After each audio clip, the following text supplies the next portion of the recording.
The president blames Scott Brown's victory on him not getting his message out clearly, so he's changing the way he communicates, the president is.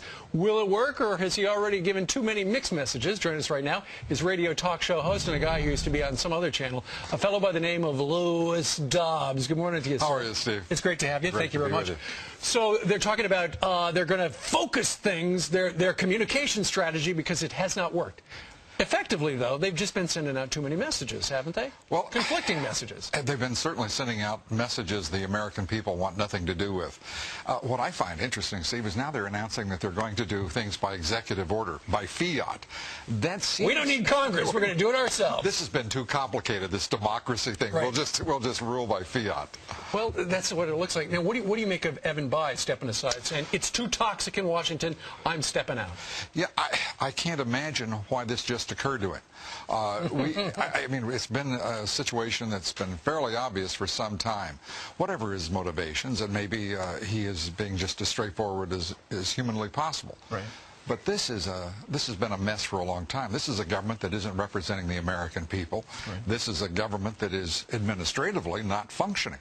It is a disaster, and we've got to come to terms with it. And Lou, by the fact that Evan Bayh is stepping out, there's no way to sugarcoat it. This is bad news for the Democrats. He was a safe seat in Indiana, and suddenly, you know, I think it's Charlie Cook's got it leaning Republican.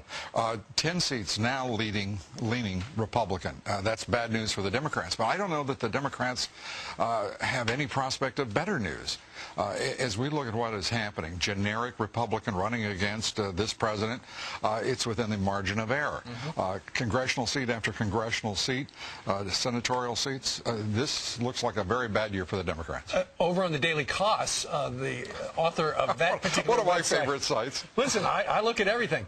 He suggests get rid of the bipartisan stuff, Mr. President, and what you really need to do is you need to get some stuff done, because if you don't get stuff done, people are going to go, he went to Washington, he couldn't do anything, he couldn't change squad.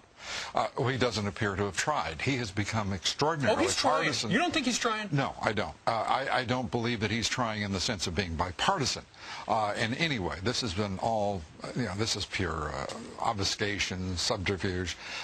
This is a president now begging to have it his way, because he went in demanding his way. Right. That didn't work, and now this resort to bipartisanship is just another way of saying, I want it my way. The man is so focused on himself. This is a man who used 108 times in the State of the Union message first-person references.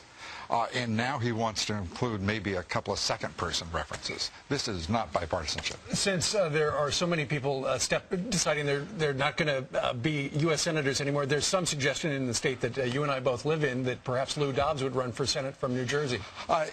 It's a remote, perhaps. With this trend building, I think I would be a fool to buck the trend and try to get into a game that everybody seems to want out of.